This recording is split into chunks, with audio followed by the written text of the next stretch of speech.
Thank you for joining us for another episode of Who Books That? This is a talk show where we speak with comedians and we go through significant shows throughout their career to learn a little bit more about them. This is episode 2. We had a fantastic episode 1, and I am very pleased with our next guest. She is a friend of mine. She's a fantastic comedian. I've done a bunch of shows with her, and she's very funny. So psyched to have her on the show. She tours around the country. She currently has a book available on Amazon called Once Upon a Time. You can watch her hour special on YouTube. And of course, we'll give you all her social medias where you can follow her. Please welcome Reena to the show. Hello, Reena. How are you? Hi. Good. How are you? I'm good. I'm in an office. You're in a basement. This is comedy. Yeah. Now. This is comedy. Living the dream. The world is your stage, or a basement. Yes. So, Reena, I know you're a nomad. Since you tour so much, where are you now? I know I've been following you, of course, throughout the quarantine. And how many cities have you been in now? Cities throughout the quarantine. I've been my third quarantine. Third quarantine city? Yeah. So it hasn't been boring. Yeah. It's been interesting. I went to Vegas to start it off, because I had a show there. And that's where, luckily, I was able to stay for a while. My last shows were in Phoenix. So now I'm in St. Louis. I was in Iowa for a minute and just seeing the sights, checking out everyone's masks. Well, that's nice. Well, I'm glad you're somewhere safe. That's good. That's good news. Let's just go ahead and get started. We've got a lot to cover. The first segment on the show is called Where, When, and Why. So tell everybody where you started, when you started, and why you started.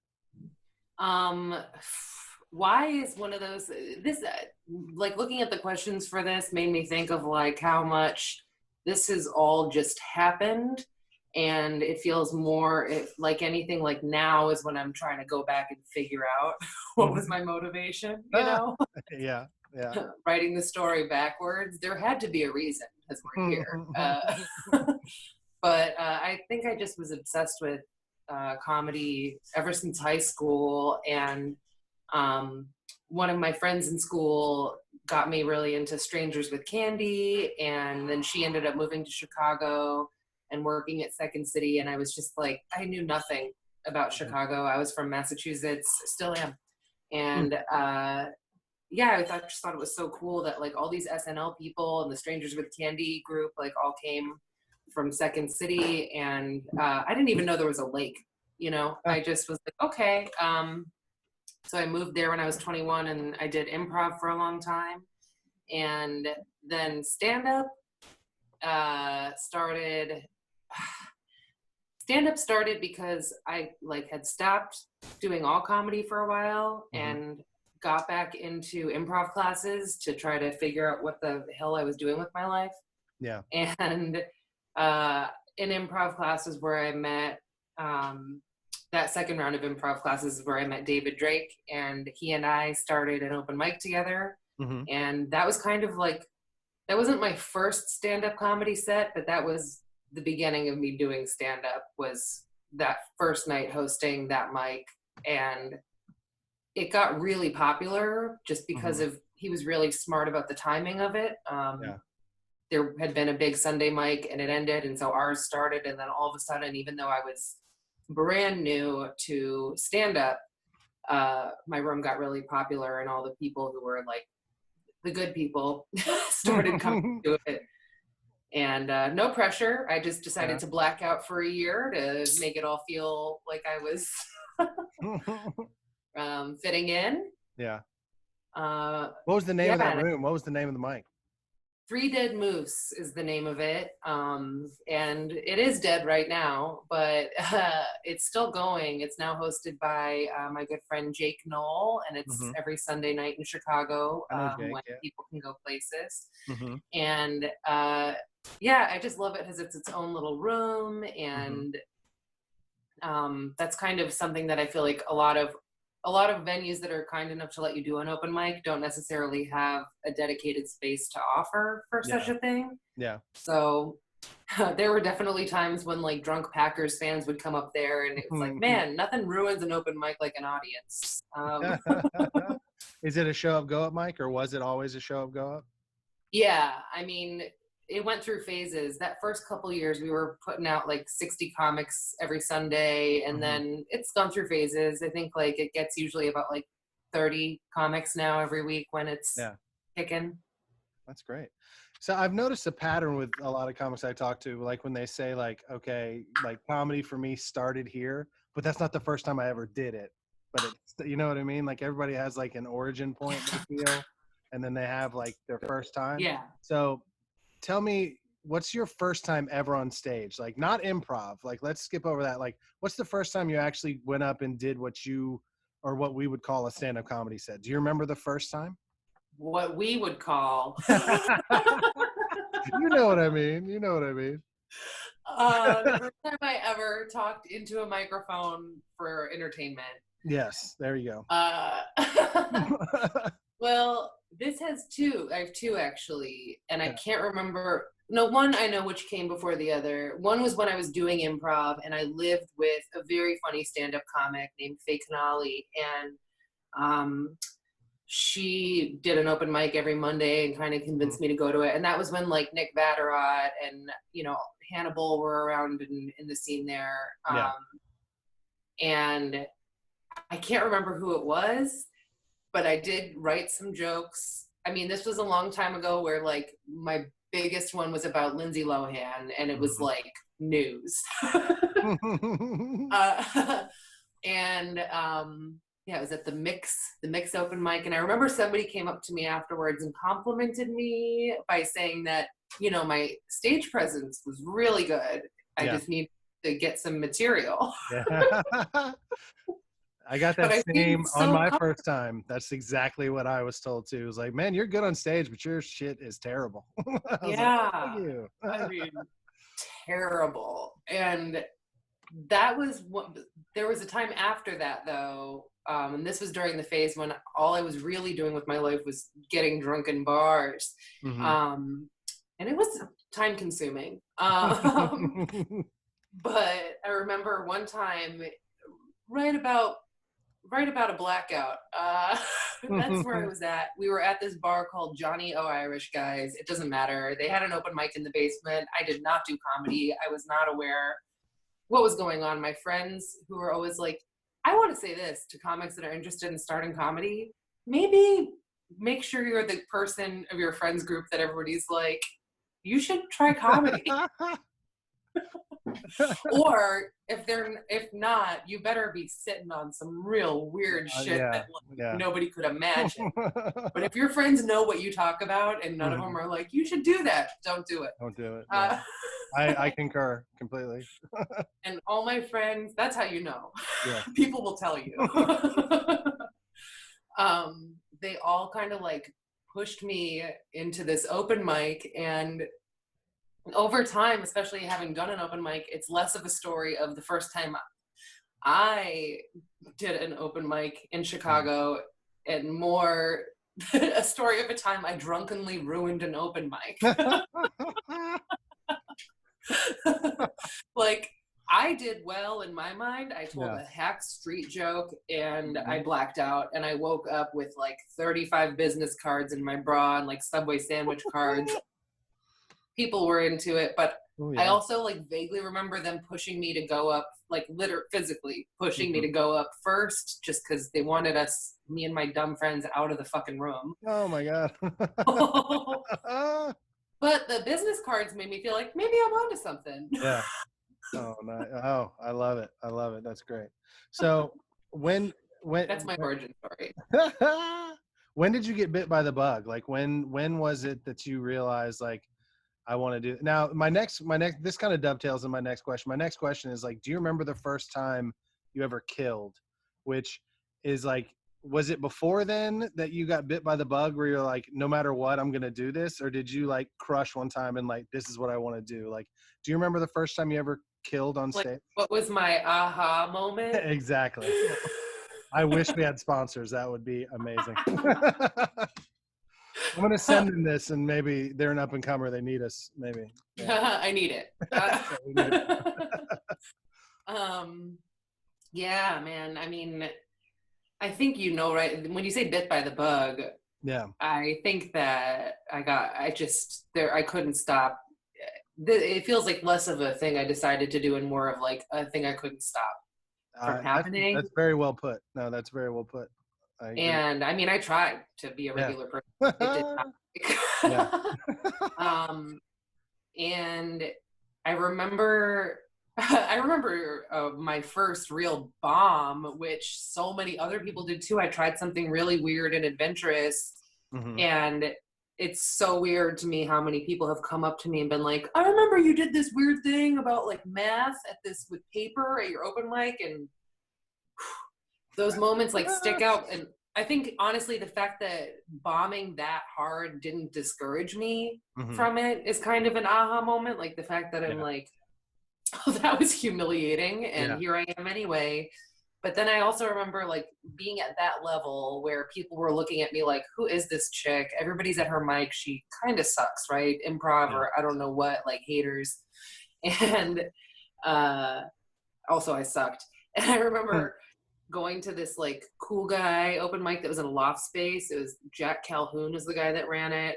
And he just had a stage in his apartment. And so people were just like doing drugs on the roof, and you had to be cool, nobody was listening. Yeah. And if you were just signed up and nobody wanted to listen, yeah, that probably sucked. But I just remember right when he called me up on stage, he tried to like fuck with me, because that's what they do there. And especially his Who the Fuck Am I?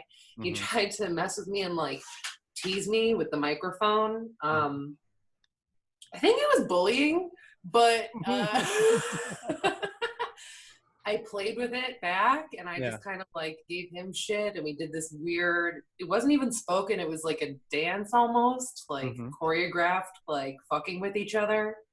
And I just remember everybody watched my set, which was unfortunate because the material was still very bad. But I just remember everybody watched and being like, holy shit, I made them all watch me in here. Like, I better get good at this. I like that. That's a good story. So do you like that? Getting people to pay attention. Yeah, that's great. Now, do you remember like a specific set, like in your early years where you just were like, fucking, I murdered that shit. Like somebody, like people actually told you like after they're like, holy shit. You know what I mean? Like if you ever had a set, I mean, we all have. If you like, do you remember a set like that in your early days when it was just like, holy shit, like I've never felt that before? I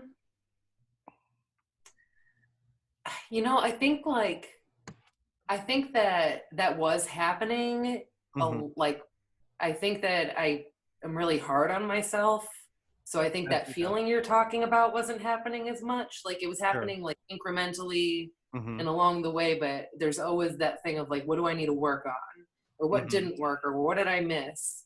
So yeah, like it still feels like, how can I be better more than like, I fucking nailed it. And I still get those moments, but I like don't relish in them too much because like my brain goes back to torturing me pretty quickly. But yeah, like definitely just getting booked, I mean, getting booked on stuff and stretching out. I've always tried to make goals of like, oh, you think you have 4 minutes, do 8. You think you have 8 minutes, do 20, and like building up to an hour. So I've been like, yeah, I don't know. Sometimes you got to sit in it. You know what I mean? That's what I mean. Relish the moment.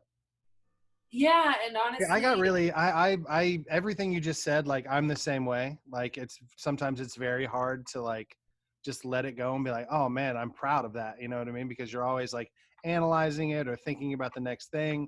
But one thing that helped me is like every once in a while, you literally just have to sit in it. Do you know what I mean? Like be present. And that goes the same for like killing or bombing. Like if I eat shit, sometimes I have to sit in it too. You know? Oh, for sure. You got to sit.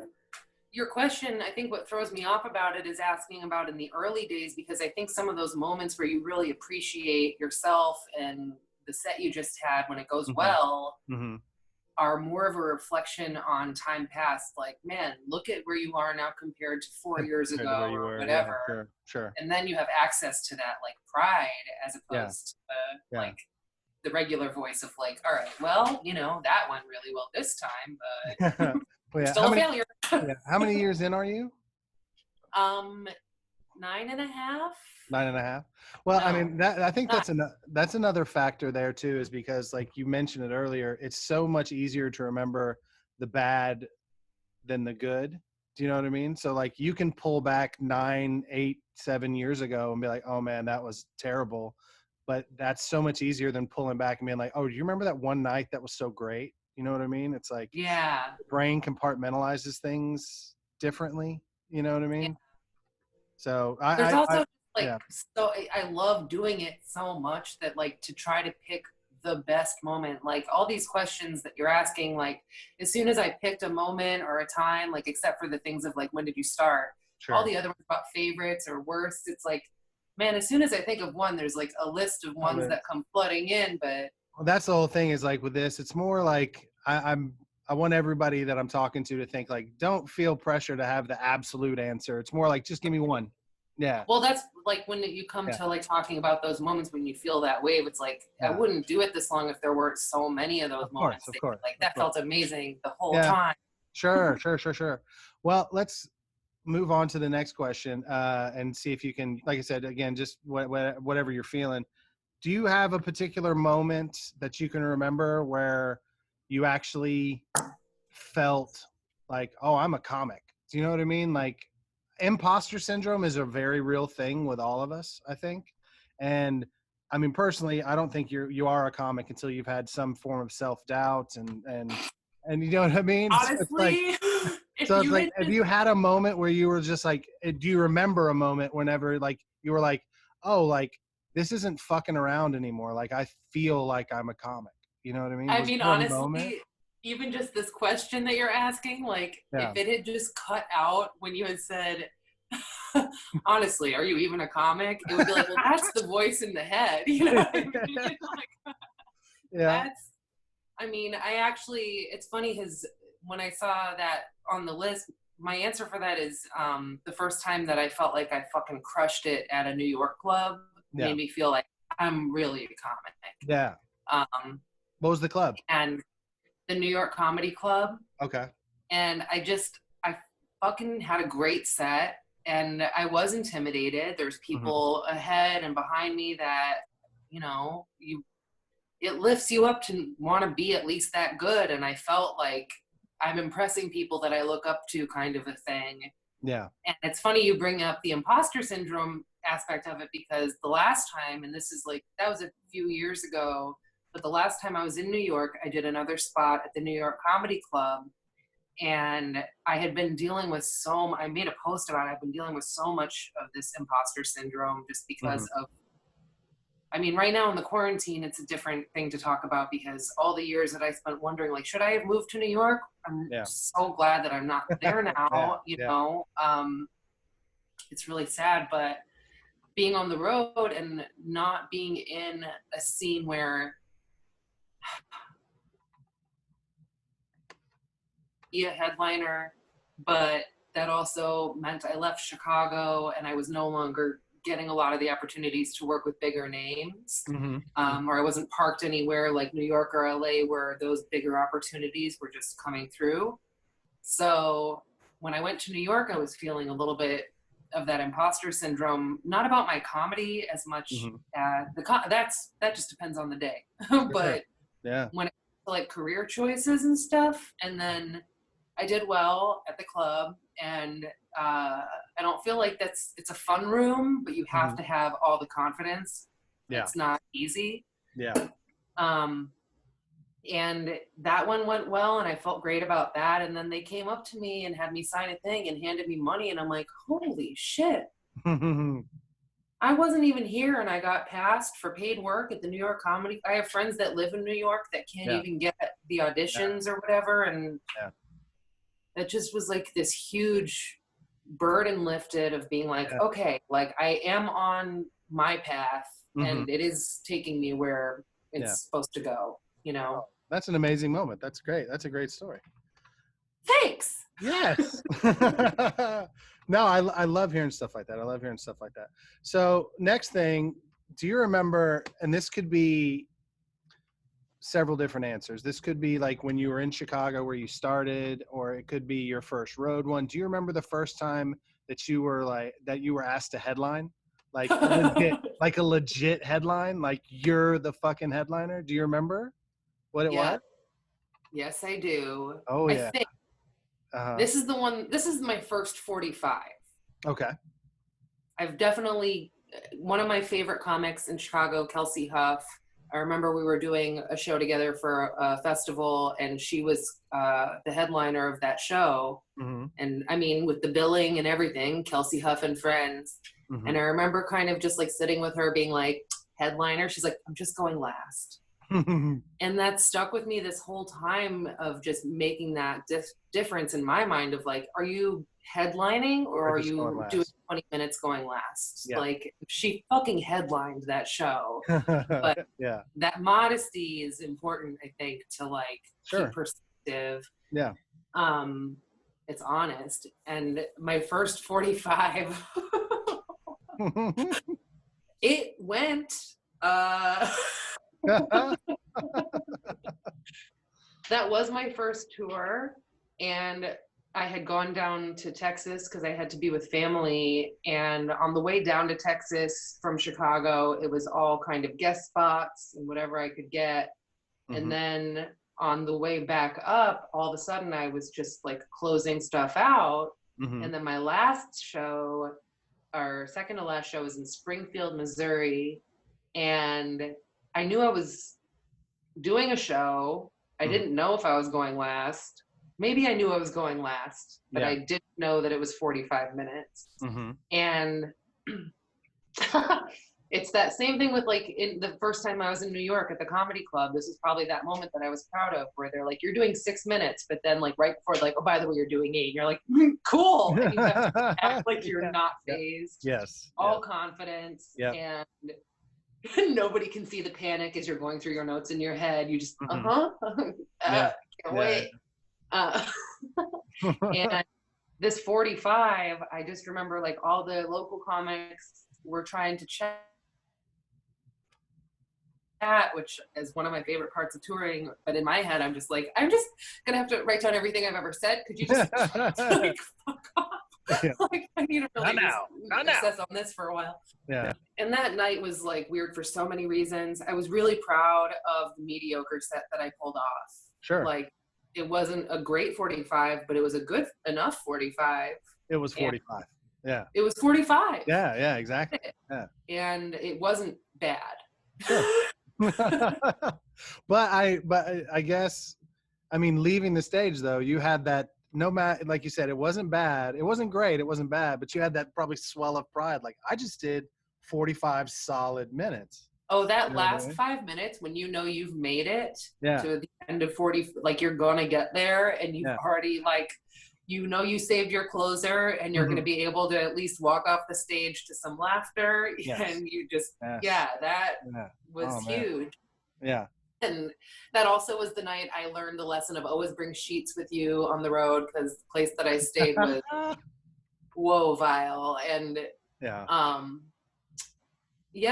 that room actually was the back of Billiards Bar and Grill in Springfield, which is now the Blue Room Comedy Club. Since then, they've converted it into so it was the Blue Room before the Blue Room. Yeah, it was just like an independent show that I did back there. And I remember very confidently messaging the Blue Room like, hi, I've definitely headlined your room. Like, who the fuck are you? Yeah. They're a little weird anyway. Well, I've been there since, and like it's an awesome club they have now. But now that I've seen what they've transformed it into, like, I would never have done my first 45 in that room now. Sure. You know what I mean? Oh, yeah. I know exactly what you mean. All right. Well, that's good. That was your first headline. That's nice. Next question is we talked a little bit about bombing earlier, but this question is basically the worst one, the one that keeps you up at night, the one that has haunted you. And I always tell the comics, like, throw out your first couple of years, like those baby bombs. No, I'm talking like you're a comic. You're like, yeah, and then you go up there and you eat the biggest dick. The one that haunts you. What's the bomb that haunts Reena Calm? Well, first of all, I don't bomb. Let's just get that out of the way right now. I've never bombed ever. Yeah. This one, I was probably like 3 years in. So that was my first 45 that I just told you about, my first headlining set. Yeah. But before that, I had done an hour. Okay. Way to bury the lead on that one. So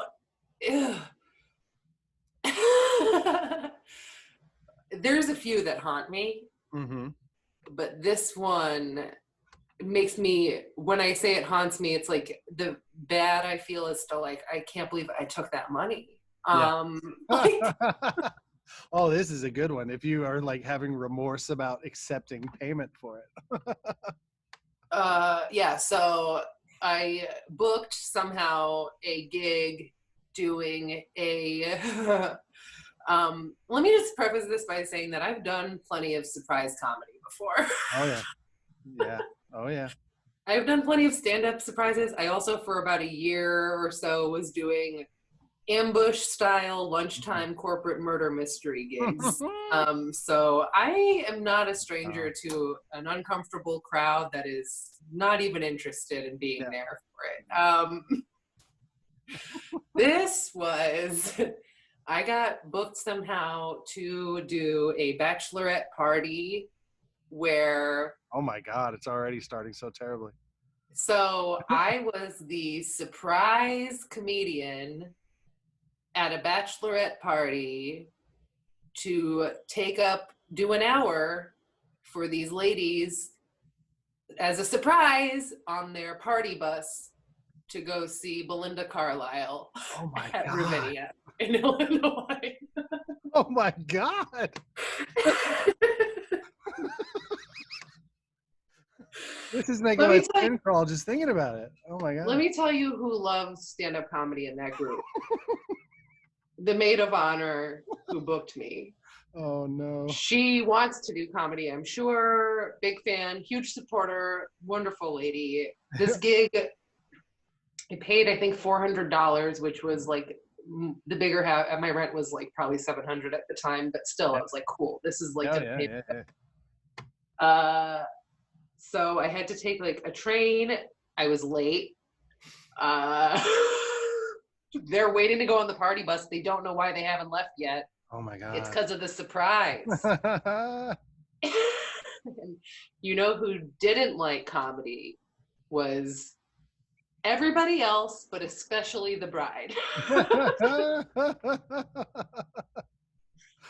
And you know who really didn't have an hour? So let me paint for you this picture of being on a party bus with about 12 not enthused women and their mothers. And let's just say, in order to do the hour, I just timed out everything I had to fill 10-minute chunks. So I had 6 of these 10-minute sets. Yeah. I imagined I would do. And well, in the first 10 minutes, I really found out with my blowjob stuff that I had lost them and they did not want to come back. The mother-in-law of the bride-to-be was especially, I don't even know if anybody liked anything that was happening, but I definitely know that that was causing the most uncomfortable vibe, was like the fact that the bride was like, oh, like in front of her mother-in-law. So anyway, while this is happening, this hour, probably in the 20-minute range, the whole time time, the whole 20 minutes I've been talking, I'm standing. There's no microphone. I'm holding the oh shit handles because it's Oh a my moving God. vehicle. There are coolers flying at my legs. So I'm just dodging coolers and trying to talk to these ladies who don't like me with, I'm not really a conversational comedian as much of a one-liner comic. Yeah. Yeah. So trying to do one-liners, dodge coolers, and not upset anybody. Too late. The maid of honor, she's like, "This is great." She's obviously in denial. Yeah. Then around 20 minutes, the bride got motion sickness. No.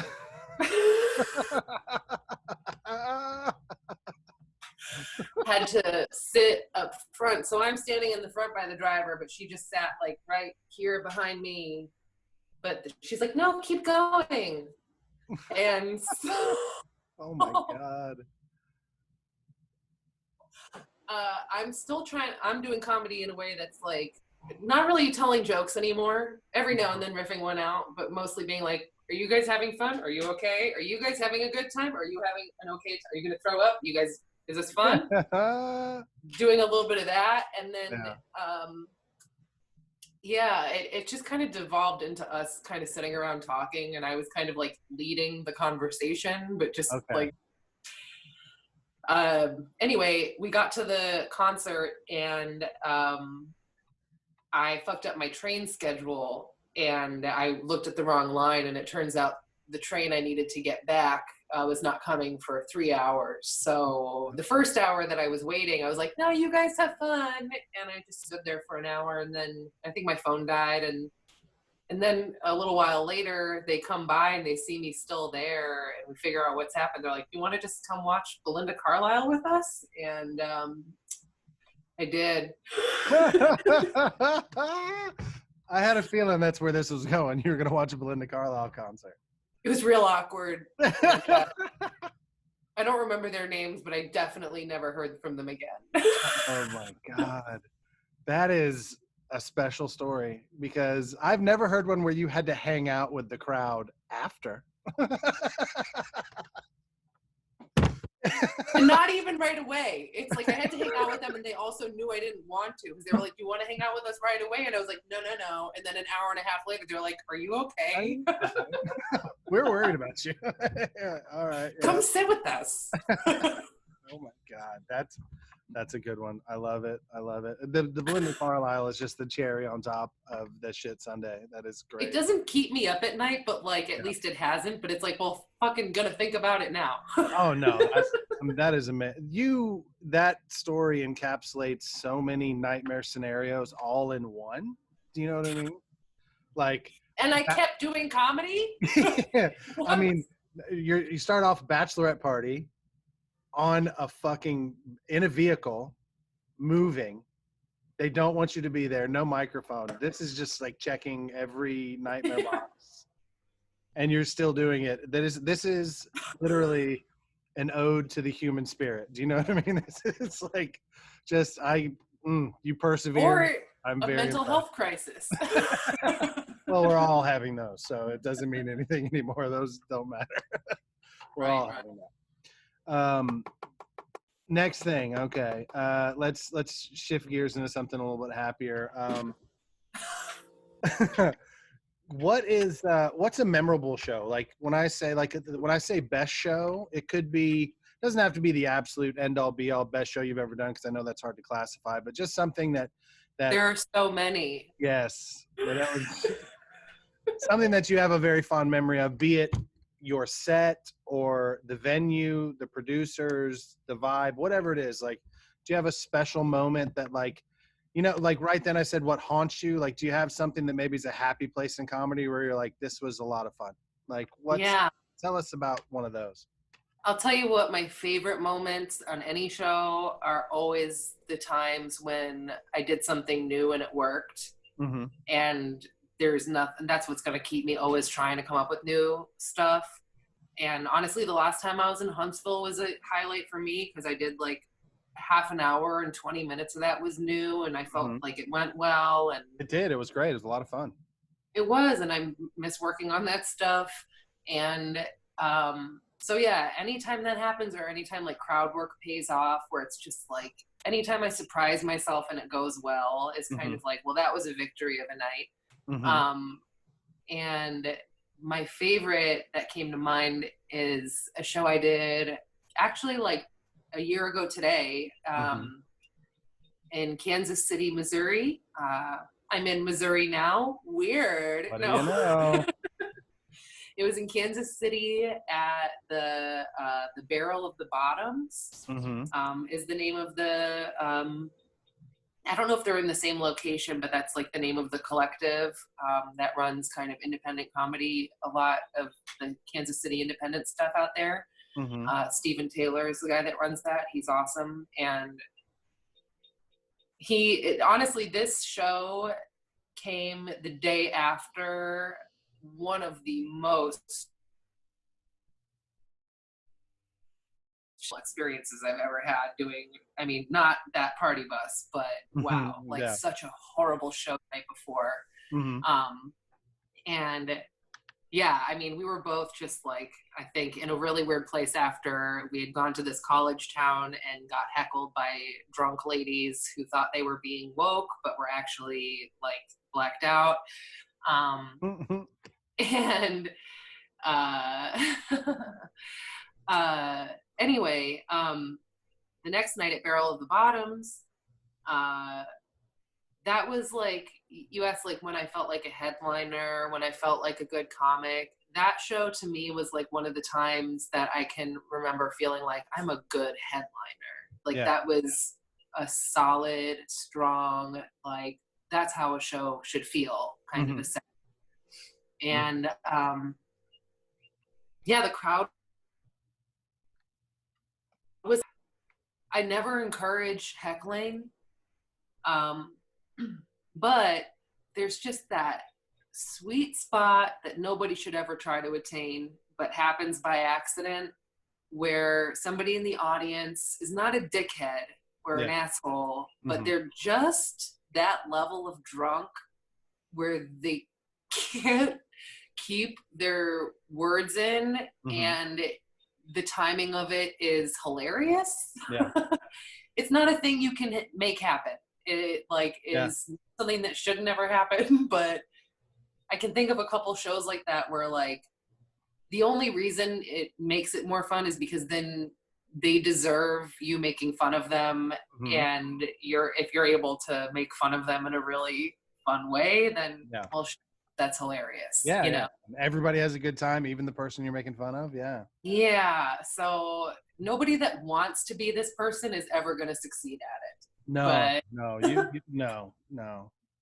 It's but nice every when that happens, and it's like you're playing volleyball and they're just setting up the spikes for you. They can't help it. They just keep, feeding you, and you're like, okay. Well, they think it's like a one-on-one interaction, but when Mhm. it works, or when it helps the room, or when it, you can use it to your advantage, is when the audience is still able to be completely on your side and also experience them as a nuisance. Yes. And it's, yeah. So there was just like a really drunk lady, and everything she said was, I mean, absolutely fucking ridiculous. But she was like, she liked me. She Yeah. wasn't like arguing me. She was like trying to support, but it was just like, oh my God, Mhm. like you've lost your mind. And the way I handled it made me feel really good about myself, and the fact that like if I was an asshole and less flexible with my own comedy, I could have shut Mhm. her down and it would have been way less fun. Yeah. But being able to play with it and keep, when you get to that place of being a good headliner, you have all the jokes that you have to keep track of and all these funny moments, but you really are just like, the feeling of kind of just like you have this whole crowd and you're just like steering them and flying them into, you have, they're, all of the energy in the room Mhm. is under your thumb. And Yeah. uh yeah, it's just those feelings when you're like, oh my God, like you could fly off of it, of Yeah. really like Yeah. the wave of energy when you know Mhm. that you're steering like what's happening. And Yeah. You're the And you know captain you of the have ship. more. You're Yeah. like, oh, they haven't even heard this. Like, oh, they're gonna Mm-hmm. love this joke. Like, Mm-hmm. yeah. I'm trying to. I just messaged Steven today actually to see if he has the audio from that still, because I might try to send that one out to one of the things. But yeah, feeling like yeah, my jokes are good. The audience loves me, and like I like that feeling of like not control over like a person, but just like control over yourself. That like I don't know. It's amazing when it's almost like just now like I've been doing yoga and I'm like this doesn't feel like I'm doing it right, and then I like watched a video of it. I'm like, oh my god, I am doing And it. you're doing it right. And you watch somebody headline and you see the way that they just have everybody eating out of the palm of their hand, and you're like, man, I wish I could do that. And then it happens and you're like, Yeah. whoa. Yeah. Yeah. That's a great description. I've felt that way too, so I agree with you 100%. That's a really special feeling. That's why we do this, right? I mean, Yeah. in a nutshell. Okay. Let's talk about your favorite show to do. Now, when I say this, like you're a touring comic, you go all over the place. And I know there's a bunch of them. There's a lot of great rooms, a lot of great producers. But when you set up your tours, when you go around, where's one place where you're like, oh man, I love this place? Like where, like one place that you always want to go, one room, one producer, something like what's a Yeah. highlight for you out there in this in the United States? What's a great show that you're just like this? I love this. I love this one. This one is like, I mean, you're asking me to like choose between my children Oh, or something, I you know. know? Again, here's the disclaimer. This is not that any other show is not as good. This is just like one right now. Like what's Why something don't you I just love? move my mouth and you can splice in an audio of me going epic comedy hour? I'm not looking for any lip service for my own shows. This is whatever. No, I mean, that's yours. And there's a few that I could think of that are just the kind of show that I will like try to make my tours financially, you know, Mm-hmm. logical, but like the ones that I would definitely like plan around trying to be in Huntsville on that Friday, or trying Mm-hmm. to be like JJ's Bohemia is one of the good ones that's in Chattanooga, Tennessee. That's Mm-hmm. every Wednesday, Mm-hmm. or yeah, it's They Wednesdays, do Wednesday and a couple other days too, but Wednesday's like the main line the one. big one. Yeah. Um, yeah, there's so many like that that it's really hard for me to like pick a favorite, just because I think for me it's easier to.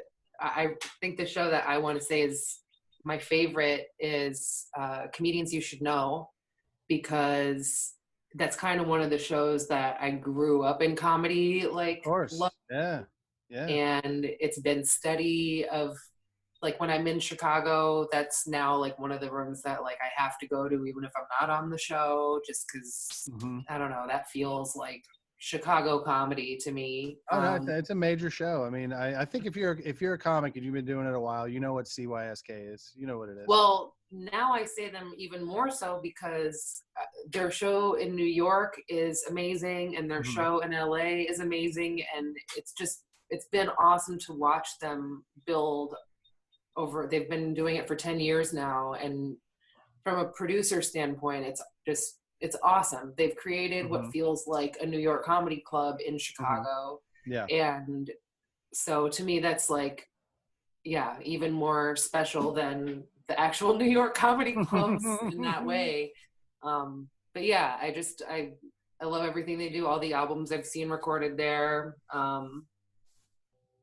Yeah, it's DIY done really, really well. Yeah. Yeah. Yeah.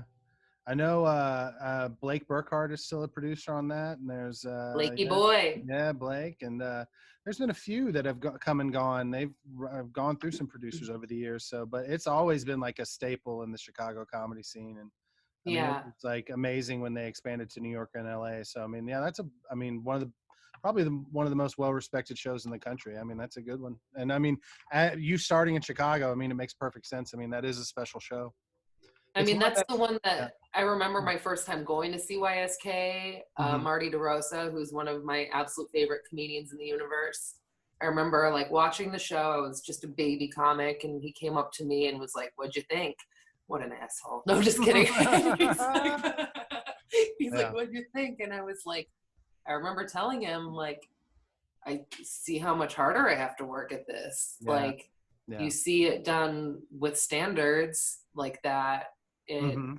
makes you want to level up. And Yeah. that's now they have like a process to like submit to be considered or seen by the, Yeah, the they started like producers. an audition night, I think, or something like Yeah, I mean, it's wild to see. I mean, you think anybody goes to an open mic, see how many people came to the CYSK auditions in Chicago. It's unreal.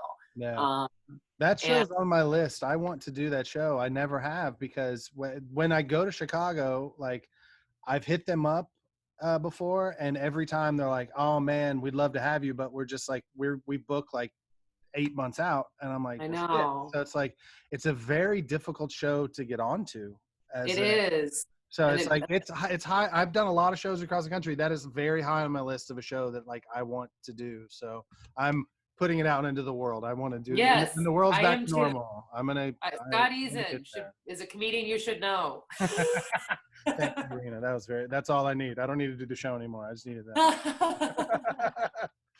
But CYSK, Yeah. that's great. I mean, I've watched the show, and it's just such a wild thing in that room. What's the name of is it Tommy? What's the name of the bar it's in? It's in the little room, Oh, that big ass Timothy O'Toole's. Timothy O'Toole's, which is a fucking giant Irish place that like you Yeah. go in, you could just get lost. There's like Yeah.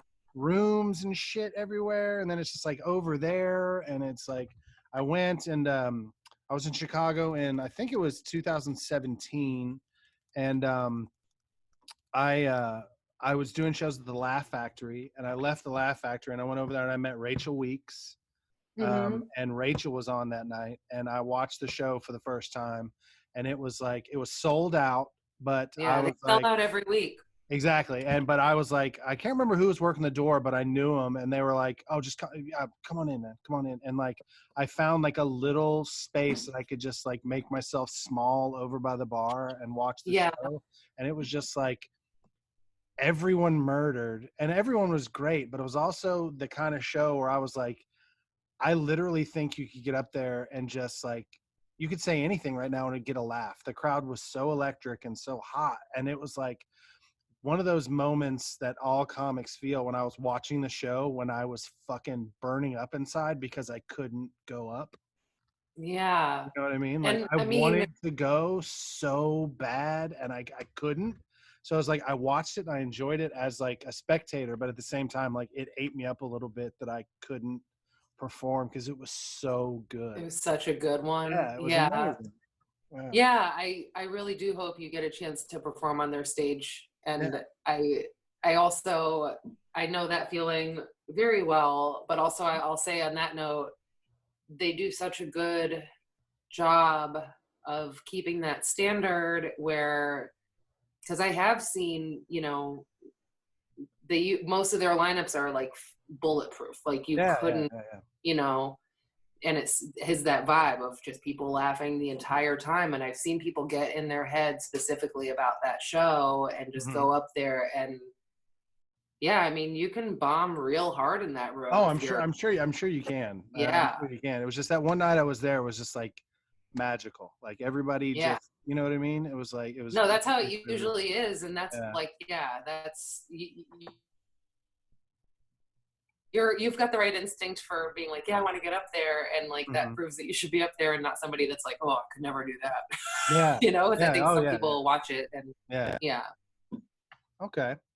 So we've talked a lot about shows. You've had a lot of great stories. This last segment is called "Build It Up, Tear It Down," and the first half of Build It Up, I want you to tell us about something or somebody that you love right now in the state of comedy. Now, virus withstanding, like this is no COVID-19, just in the world of comedy right now, what's something that you love? What's somebody that you love? Anything, just like build something up. What is it that Reena loves right now? I love okay. This is all the time, not just because of quarantine, but especially lately, have really loved my friend Gwen Sunkel's Instagram. She's on top of it. She's out of Indianapolis. I know Gwen. Yeah, Gwen Gwen's great. Sunkel. Yeah, Gwen's doing Limestone this year, and I think this is going to be a big year for her. She specifically posts every Wednesday something that's called Wigs Day, which is animals wearing wigs, and you don't like it, you're wrong. Yeah. So she's just like kind of my favorite person online, I guess. Makes me always smile. I really love the content that I've been seeing always from the Putterboss sisters. They started in Chicago and they're in LA now. Mm-hmm. And yeah, all of their stuff is so great. They have a series on YouTube right now called Kitchen Women. Mm-hmm. And I think Danielle it's Danielle and Tiffany and Danielle. Yeah. Yeah, they're just so funny. And I made some comment to them about how like doing these live shows, like theirs were my favorite to watch of anyone's, or they're better at performing for no audience than anybody else. And I meant that because there's two of them, but I think they meant like, yeah, we're so used to performing for no crowd. For nobody. But I meant because they have ball gowns and they're playing off each other.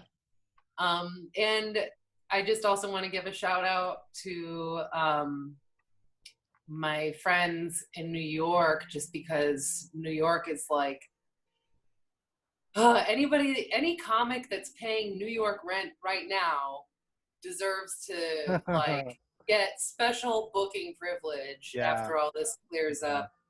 I take that back, but specifically two of my friends out there, Allie Clayton and Melody Kamali, they both crack me up so much. Allie and I ran a show together in Chicago for a long time, and we've gone on the road together. Her and I once got kicked out of Indiana, banned from Indiana. And Melody is her girlfriend. Melody has featured for me in Indiana. It all comes back to Indiana, really, but crossroads of America. Yeah. But yeah, they're both so funny and in New York and on Instagram and everything. And Allie was really doing a lot of big stuff before everything shut down and like college stuff. And it was really awesome watching her go from Chicago to New York and like be able to just like really like lucratively succeed in this thing that's so hard to do and so expensive when you're there. So yeah, she's one of my favorites to watch, and I saw her do an hour at Zany's last year, and it blew me away because I've seen her build up a lot of that material, but that was one of those moments where you're like, whoa, you're watching somebody do comedy and you're like, I can't believe how good she is, even though I knew, you know? Yeah. That's awesome. Okay, so some great shout outs of some comedians that you love. So we did build it up. Now let's tear it down. So this is something, somebody, whatever, that you just hate, that you don't like, that you hate in the current state of comedy. Again, virus withstanding, but tear something down. What is something that in comedy you're just like, ugh? This is being affected greatly by the virus, but as is everything. But something that I don't like to focus on the parts of doing this that I hate too much. Sure. But something imagine right now it was a tumor and you're the surgeon and you could cut it out. What is it? I said, imagine right now, like whatever you hate's a tumor and you're a surgeon, you could cut it out. Like what do you? The thing that I really hate, the aspect of specifically comedy that I really hate, is how much internet popularity skews us from being able to perceive what's actually good or not. And I think that there's a lot of mediocrity that gets passed off as being super high quality just because it has a lot of clicks or likes. And some of the funniest people that I know don't get nearly enough attention for like the very funny stuff that they do. Mm-hmm. So yeah, I just don't like I don't like comedy online, and that's all we have now. No, I do like comedy online. That's not Yeah. true, but yeah, Yeah. the popularity aspect of No, it I is know just, exactly what you mean. I mean, as a comic that is a regular at a couple of clubs, you know, I will a lot. I've done it a lot. I've been asked to open for a YouTube sensation or I mean, geez, a few years ago, like, hey, you want to open for this Vine star, or you know what I mean? sorry.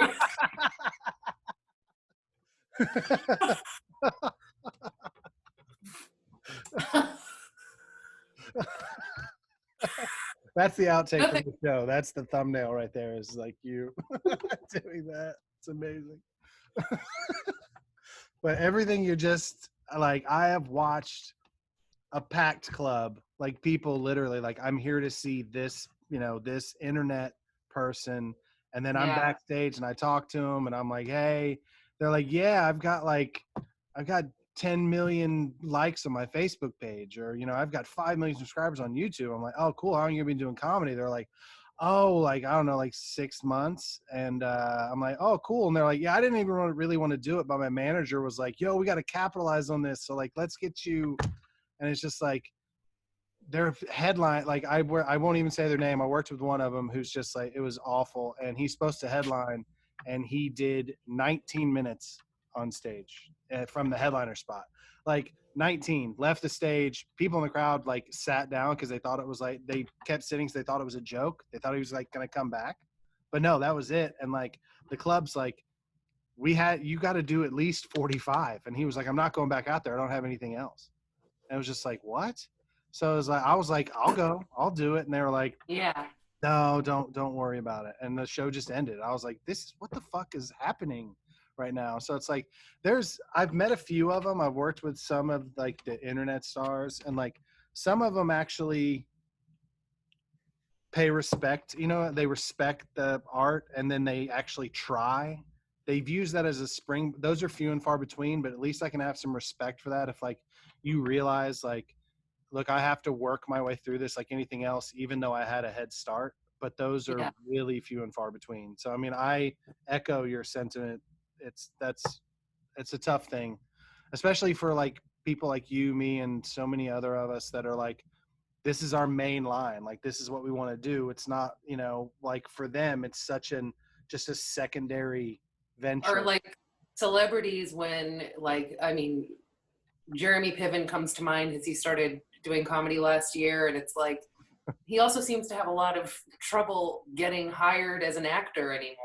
Well, So it's like, I opened for Jeremy Piven at Zany's in Nashville and at Stand Up Live in Huntsville, and talked to him at length about all this. And he specifically said exactly what you just said. He was like, I can't get acting jobs anymore. He said, Hollywood is dead to me, or dead for me. They haven't called me in like 2 years.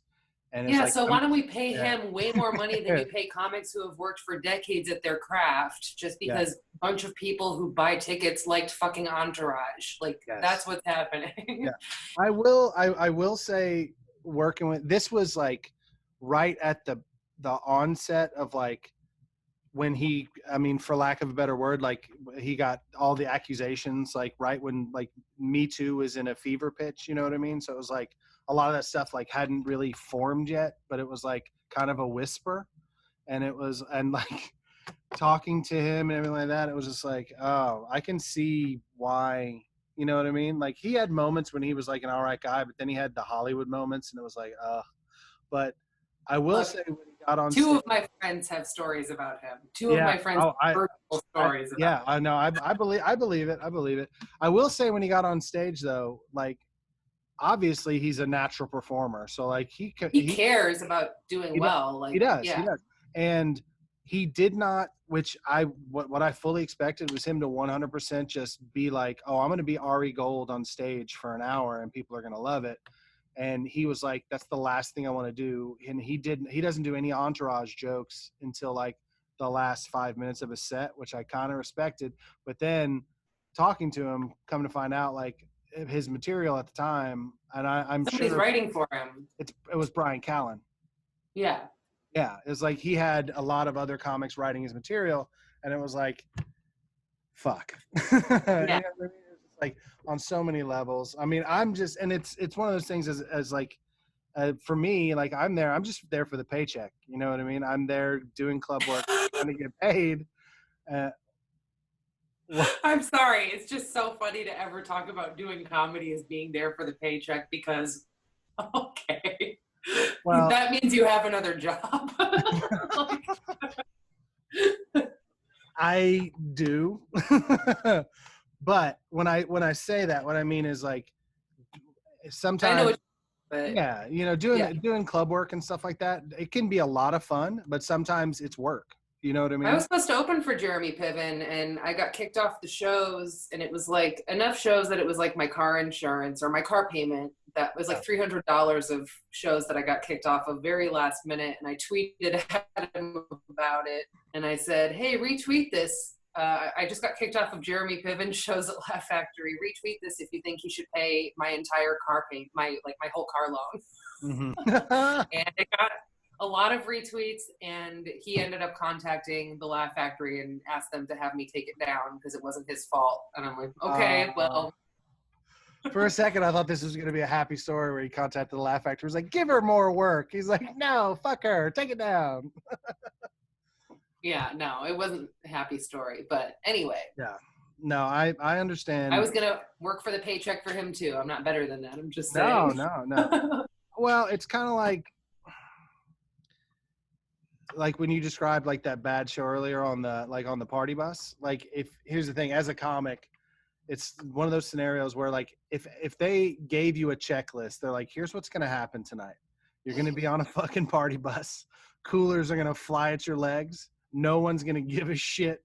You're gonna watch Belinda Carlisle with strangers, but here's $400. You'd be like, all right, cool. Do you know, like sometimes there's not a lot of things you can duck when you need, you know what I mean? Like comedy sometimes puts you in awkward positions because you need the money. Do you know what I mean? I will say, yeah, like another buildup is my best friend, Kristen Toomey.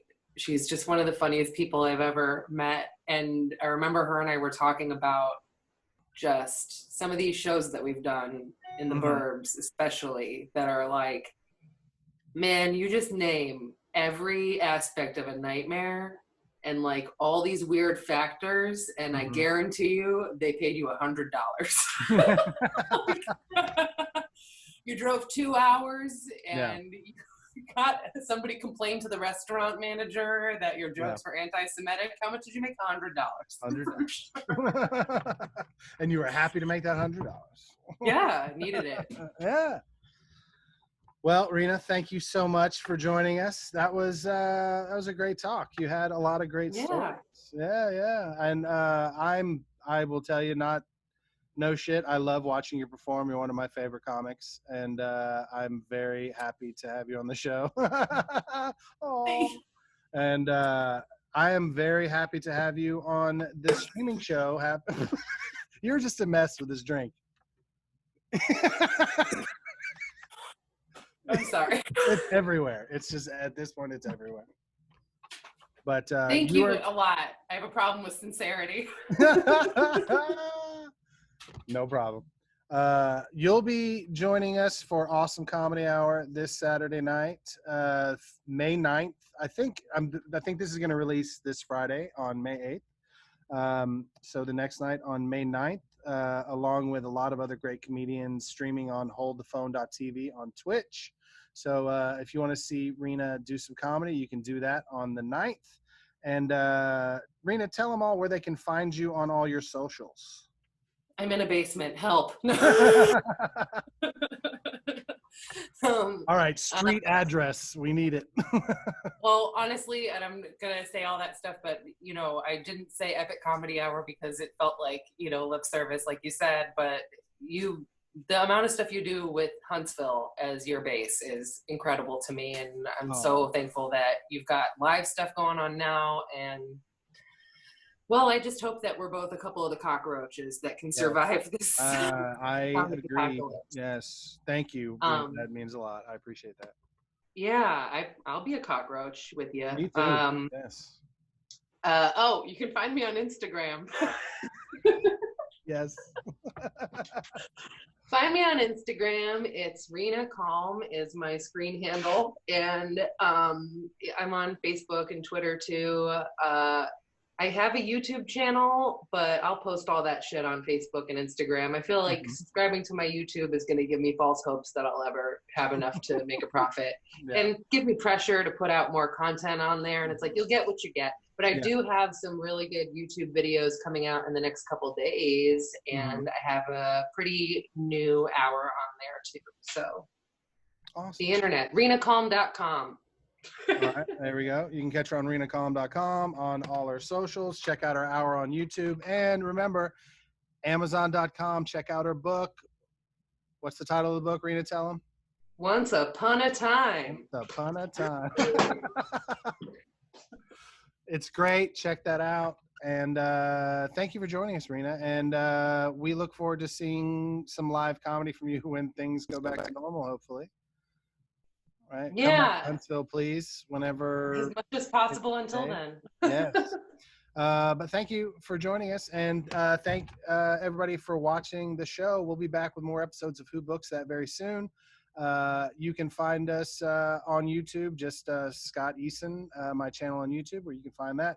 And again, I'll post this on Insta and Facebook and all that stuff too. So thanks, everybody, and we'll see you next time. Say bye, Reena. Bye. Bye, Reena.